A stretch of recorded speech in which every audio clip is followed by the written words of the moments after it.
आज 3D animation की मदद से एक ऐसे केस की बात करेंगे कि वीडियो खत्म होते होते आपके पैरों के नीचे से जमीन खिसक जाएगी। 15 साल पहले इस घर में 4 लोग रहते थे, माँ बाप, उनकी बेटी और एक नेपाल का नौकर। रात को सब अच्छे से सोए थे, लेकिन सुबह उठे तो बेटी खुद के बेडरूम में मरी पड़ी थी। माँ बाप ने आरोप लगाया कि नौकर मार के भाग गया है, लेकिन एक दिन बाद नौकर खुद उसी घर की छत पर मरा हुआ मिला और इसी कारण बेटी को मारने का सारा शक माँ बाप पर चला गया। लेकिन चौंकाने वाली बात पता है क्या है? चौंकाने वाली बात यह है कि आज 15 साल बाद भी ये केस कभी सॉल्व ही नहीं हो पाया। इस केस पर एक मूवी भी बन चुकी है, एक बुक भी लिखी जा चुकी है, पुलिस और सीबीआई ने भी पूरा जोर तक लगा लिया, लेकिन ये केस आज भी मोस्ट मिस्टीरियस केस बन के रह गया है। चलो शुरू से समझो उस दिन क्या हुआ। देखो, ये घटना नोएडा के जलवायु विहार अपार्टमेंट के मकान नंबर L32 की है। ये मकान 2 डॉक्टर पति पत्नी राजेश तलवार और नुपुर तलवार का था। इस घर में इन दोनों के अलावा 2 लोग और रहते थे, राजेश तलवार और नुपुर तलवार की बेटी आरुषि तलवार और उनका नेपाल का नौकर हेमराज बंजाड़े। 3D में अगर मैं आपको इस घर का मैप समझाऊं तो ये राजेश और नुपुर तलवार का बेडरूम था, पास में ही ये उनकी बेटी आरुषि तलवार का बेडरूम था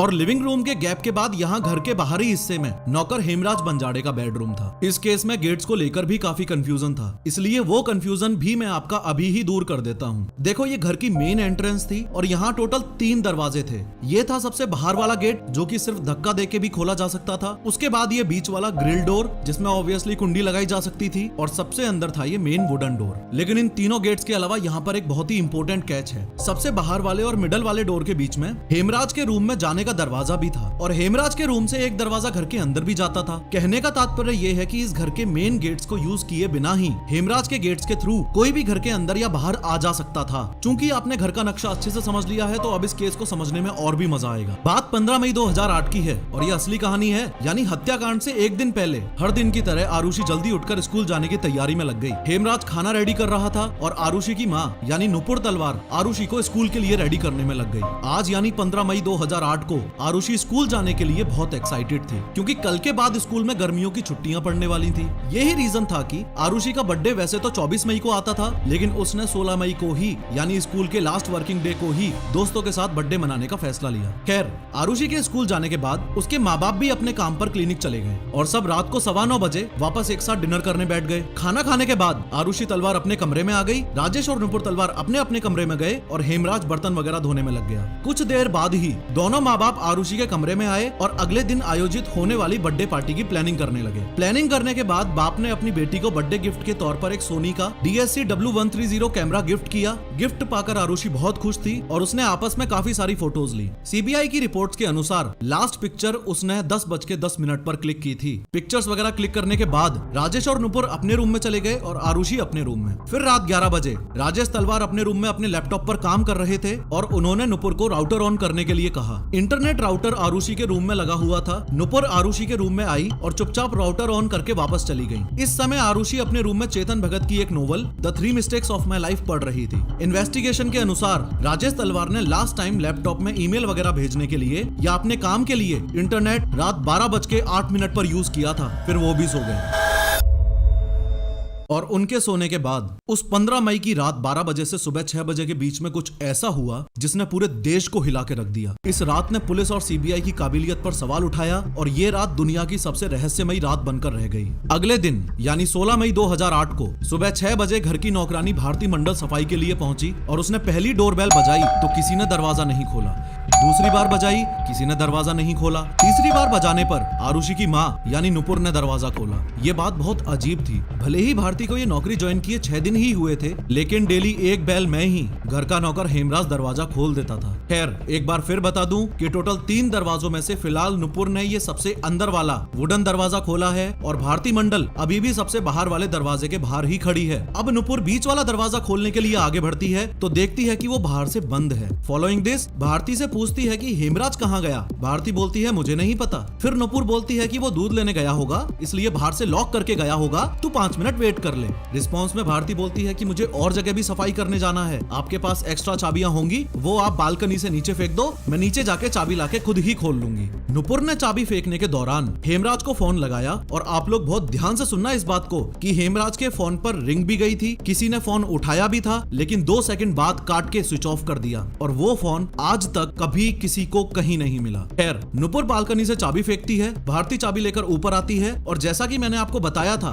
कि बाहर वाला दरवाजा तो धक्का देते ही खुल जाता था, लेकिन बीच वाला दरवाजा देखते ही भारती शॉक्ड हो जाती है कि चाबी की तो जरूरत ही नहीं है, क्योंकि सिर्फ कुंडी लगी हुई थी। जितनी देर ये भारती मंडल का एंट्री वाला सीन चल रहा था, उतनी देर में राजेश तलवार भी सुबह सोकर उठ गए थे और उन्होंने लिविंग रूम में आकर देखा तो डाइनिंग टेबल पर एक दारू की बोतल रखी थी जिस पर खून के निशान भी थे। राजेश ने शॉक्ड होकर नुपुर से इस बारे में पूछा तो नुपुर भी शॉक्ड हो गई और उसने राजेश को जल्दी से जल्दी आरुषि का रूम चेक करने के लिए बोला। आरुषि का रूम का डोर ऐसा था जिसे बाहर से सिर्फ चाबी से ही खोला जा सकता था और आरुषि का डोर लॉक करने के बाद हमेशा नुपुर इस रूम की चाबी अपने बेडरूम के सिराने रखती थी। लेकिन आज दारू की बोतल देखने के बाद जैसे ही राजेश आरुषि के रूम की तरफ बढ़े तो उन्होंने देखा कि रूम का दरवाजा तो खुला पड़ा है। जैसे ही वो रूम के अंदर घुसे तो उनके पैरों के नीचे से जमीन खिसक गई। वो जोर जोर से चिल्लाने चीखने लगे। इतने में नुपुर भी वहां पहुंची और वो भी उस सीन पर विश्वास नहीं कर पाई। इतने में भारती भी रूम की तरफ बढ़ती है और नुपुर उसको आरुषि के बेड की तरफ इशारा करते हुए बोलती है, ये देखो हेमराज क्या करके भाग गया। और आरुषि के रूम में बेड पर खून से लथपथ आरुषि मरी पड़ी थी। उसके सिर पर किसी चीज से वार किया गया था और उसका गला काट दिया गया था। इसके बाद भारती ने तलवार से पड़ोसियों को इन्फॉर्म करने की इजाजत ली तो उन्होंने परमिशन दे दी और ये इस पूरे केस की सबसे बड़ी गलती थी, या फिर सबूत मिटाने की साजिश भी, हु नोज। भारती ने क्राइम सीन पर सारे आस पड़ोसी इकट्ठे कर लिए और वीरेंद्र सिंह नामक सोसाइटी के सिक्योरिटी गार्ड ने पुलिस को बुला लिया। जब पुलिस मौके पर पहुंची तो पुलिस वालों ने देखा कि लगभग 15 लोग लिविंग रूम में खड़े थे, 5-6 राजेश और नुपुर तलवार के कमरे में थे और आरुषि के कमरे में कोई नहीं था। कहने का तात्पर्य ये है कि जिस क्राइम सीन पर मर्डरर्स के सारे सबूत तुरंत पुलिस को मिल सकते थे, जिस क्राइम सीन पर आउटसाइडर्स को कदम तक नहीं रखना चाहिए था, इतनी भीड़ ने उस क्राइम सीन की धज्जियां उड़ा दी थी और फिंगरप्रिंट्स एक्सेट्रा सारे सबूत की ऐसी तैसी हो चुकी थी। पुलिस के आते ही राजेश तलवार ने पुलिस वालों को बोला कि हेमराज खून करके भाग गया है, उसे जल्दी से जल्दी अरेस्ट करो।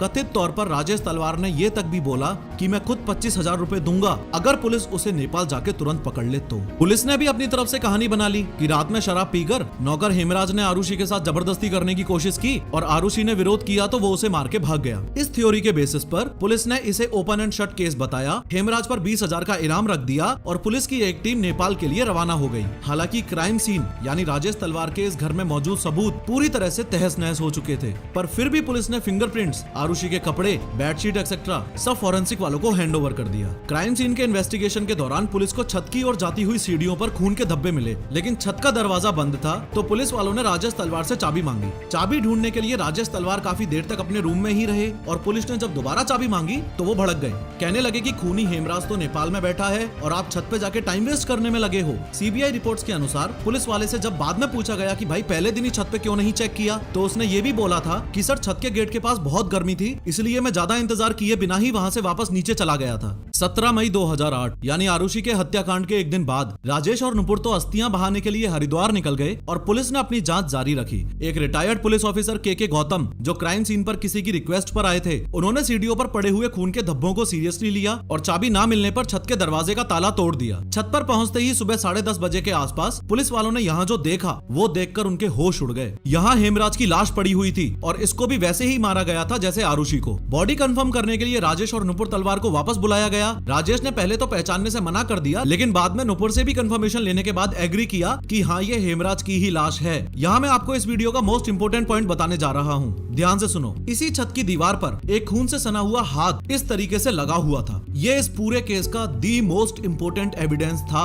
अगर पुलिस ने इस हाथ को सबूत के तौर पर सीरियसली लिया होता तो ये केस तब ही सॉल्व हो गया होता। लेकिन मुझे पता है आप क्या सोच रहे हो, ये तो भारतीय पुलिस है। खैर, अब पुलिस का पूरा शक राजेश और नुपुर तलवार पर आ गया था। लेकिन ये बात इतनी आसानी से हजम नहीं होती ना। किसी माँ बाप की इकलौती लड़की जिसको पैदा करने में भी इतनी मुश्किलें आ रही थी, इसलिए IVF से हुई थी, उसको माँ बाप गुस्से में आके मार दें। इसलिए पुलिस की दूसरी टीम हेमराज के दोस्तों पर इन्वेस्टिगेशन करने लगी। सबसे पहले पुलिस ने विष्णु शर्मा को पकड़ा। असल में विष्णु शर्मा ही पहले राजेश और नुपुर तलवार के घर में नौकर था। वो छुट्टी पे गया था तो उसने टेम्परेरीली हेमराज को अपनी जगह नौकर का काम संभालने को बोला था। लेकिन वो वापस आया तो तलवार ने बोला कि हम तो हेमराज के साथ ही कंटिन्यू करना चाहते हैं, विष्णु तुम्हारे साथ नहीं। इसलिए पुलिस ने ने अंदाजा लगाया कि विष्णु बदला लेने के लिए जब हेमराज को मार रहा होगा तब आरुषि ने देख लिया होगा, इसलिए विष्णु ने दोनों का ही मर्डर कर दिया। लेकिन जांच के बाद पता चला कि खून की रात विष्णु शर्मा तो नेपाल में ही था। अब तो राजेश और नुपुर तलवार पे जो शक था वो और ज्यादा स्ट्रांग हो गया। दूसरी बात जो पुलिस के दिमाग में घूम रही थी वो ये कि सोसाइटी के गार्ड्स ने 100% गारंटी के साथ दावा किया था कि 15 और 16 मई रात 11 बजे से 6 बजे के बीच ना ही तो कोई L32 से बाहर गया और ना ही कोई उस घर के अंदर आया।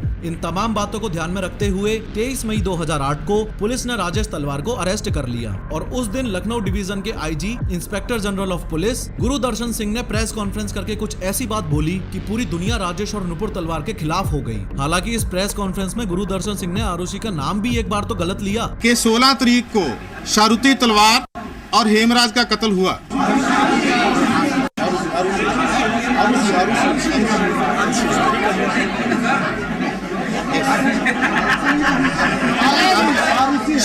Yes.